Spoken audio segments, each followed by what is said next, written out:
এইটাই হচ্ছে তৃণমূল। এই প্রকৃত তৃণমূলকে আমার সেলুট, কারণ বিরোধীদের বলতে না দেওয়া এটাই তৃণমূল। বিরোধীদের আমরা এখানে আসতেই দেব না, দারুণ।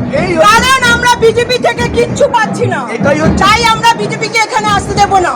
আজকে যা গ্যাসের অবস্থা তা আমরা মেয়েরা বুঝতে পারছি। আপনারা ছেলেরা ঘরে ঢুকছেন, খাচ্ছেন, বেরিয়ে যাচ্ছেন, আপনারা ভুক্তভোগী না, ভুক্তভোগী আমরা। এটাই হচ্ছে প্রকৃত তৃণমূল। যারা মোদি কি করছে আমাদের জন্য সেটা আগে কি বলুন। কি করেছে মমতা ব্যানার্জি আপনি বুঝতে যাদের পারছেন না, মমতা ব্যানার্জি কি করে বলছে, আপনার স্বামী কোথায় কি কাজে করে যায়? বলছে? আপনার স্বামী কোথায় আমার কাজে স্বামী যায়? যেখানে কাজে যায় কোথায় যায়? সেখানে কিন্তু আপনার ভাই কোথায় যায়? ওখানে কাজে আপনার যাচ্ছে না। ভাই কোথায় যায়? আপনার বন্ধু কোথায় যায়? আপনি কি আপনার বান্ধবী কোথায় যায়? আপনি কি আরজিকর কি হয়েছে? আরজিকর যা হয়েছে আরজিকরের হয়েছে মা, বোমা। আরজিকর যা হয়েছে আরজিকরের মা, ঠিক আছে? তারপরে কিন্তু আর আরজিকরের কথা বলবেনই না। আপনাদের মুখে আরজিকরটা কি মানায়? আপনাদের মুখে আরজিকরটা মানায়? আপনার সন্তান কোন স্কুলে পড়ে? আমার সন্তান যে স্কুলে পড়ে সেই স্কুল থেকে নাম কি? কন্যাশ্রী পাচ্ছে, স্কুলের নাম কি? কন্যাশ্রী পাচ্ছে, স্কুলের নাম কি? যুবশ্রী স্কুলের পাচ্ছে। নাম বলতে পারছেন না সন্তানের? কেন আপনি কেমন কেন বাবা? কেন স্কুলে কোন স্কুলের নাম? কেন ইন্ডিয়ান বাস? ওটা কি অবস্থা স্কুলে? কেন কি কি অবস্থা? অবস্থা? কোনো কোথায় অবস্থা চিকিৎসা খারাপ হয়? নেই। কোথায় আপনি ভুল চিকিৎসা হয়? ভাবছেন। আপনারা কোথায় তো জানেন চিকিৎসা না হয়? আমাদের এখানকার অবস্থা। আপনি চিকিৎসা জানেন না কোথায় হয়? আজকে মমতা ব্যানার্জি আছে কিনা সবাই বলেন, সামনে আসো, সামনে আসো। মমতা ব্যানার্জির জন্য আজকে চিকিৎসা সবাই কোথায় হয়? হয়েছে।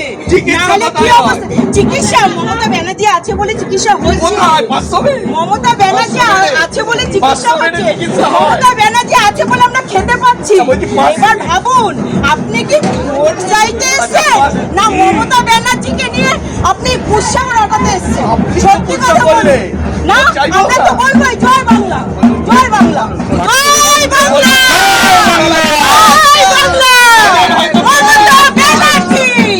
জয় বাংলা বলার বা প্রতিবাদ করার তাদের যদি কোনো বক্তব্য থাকে সেটা বলার 100 বার অধিকার আছে। আজ তো গায়ের জোরে বলছে, কিন্তু যেদিন আমরা সরকারে আসবো, ভারতীয় জনতা পার্টির সরকার হবে, সেদিনও তাদের সেই অধিকার থাকবে।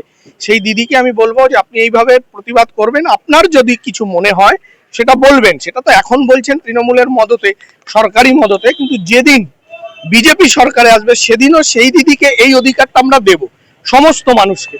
কিন্তু প্রশ্নটা শুধু একটা জানাই, একটা অধিকার আমরা দেব না, সেটা হচ্ছে যে কোনো মানুষের যে কোনো কিছু বলার, প্রতিবাদ করার বা তার বক্তব্য বলার অধিকার থাকবে।